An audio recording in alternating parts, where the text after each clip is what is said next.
বাংলাদেশের মানুষের সামনে এখন সত্যি একটা অগ্নি পরীক্ষা। কি হবে সামনে?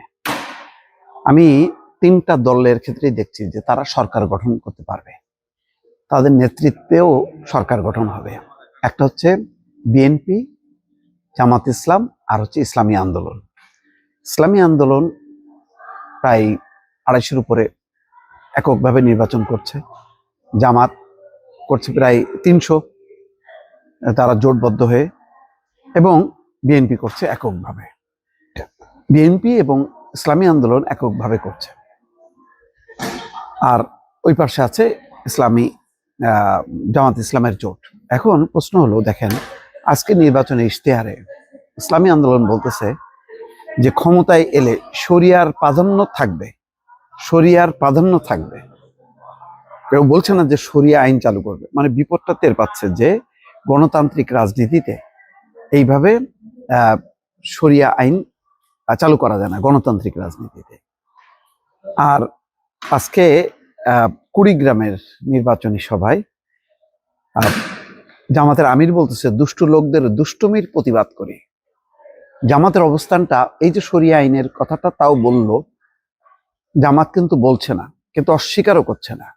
তার মানে জামাতের অবস্থাটা হচ্ছে ওই যে গুপ্ত সুপ্ত, আজকে সেই কথা কিন্তু বলছে তারেক রহমান। আজকে বলছে যে যারা নতুন জালিম হিসাবে আবির্ভূত হয়েছে তারা ভুয়া সিল ব্যালট ছাপাচ্ছে। বাংলাদেশে এক নতুন জালেমের আবির্ভাব হয়েছে। এই নতুন জালেমদের মানুষ গুপ্ত হিসাবে চেনে। এই জালেমদের নেতা দুদিন আগে প্রকাশ্যে বাংলাদেশের নারীদের বিষয়ে অত্যন্ত কলঙ্কিত শব্দ ব্যবহার করেছে। তিনি বরিশালে বলছেন। তাহলে তিনটা দলের কিন্তু 3 রকমের অবস্থান।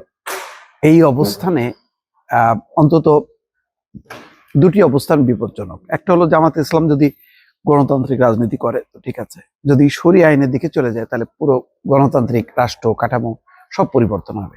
আর ইসলামী আন্দোলন তো বলছে যে শরিয়া আইন, আসলে ইসলামী আন্দোলন যেটা বলতেছে এইটা প্রকৃত বক্তব্য, এটাই ইসলামী দলগুলো তাই করে।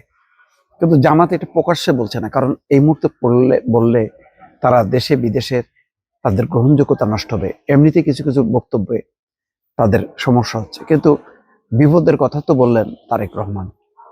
গুপ্ত যারা তারা গোপনে সিল টিল বানাচ্ছে। ইতিমধ্যে একটা ঘটনা ঘটেছে যে ভুয়া সিল, ফেক সিল, তারা সিল ব্যালট সেটা উদ্ধার করছে। এটা কারা করছে বোঝা যাচ্ছে না। তো সব মিলায় নির্বাচনটা সামনে যত আগায় আসছে, আর হাতে গুনে গুনে 8 দিন আছে, তার মধ্যে কিন্তু কেউ প্রকাশ্যে বলছে, কেউ একটু রেখে রেখে বলছে, আর বিএনপি প্রচলিত যে গণতান্ত্রিক ব্যবস্থা সেটার ব্যাপারে তারা খোলাখুলি বলছে। তো এখন এই যে বিএনপির বাইরে 2টি রাজনৈতিক দলের অবস্থান, বিএনপির অবস্থান, সব মিলাই ভোটাররা এখন কি সিদ্ধান্ত নেবে, এটা কিন্তু খুবই গুরুত্বপূর্ণ দর্শক।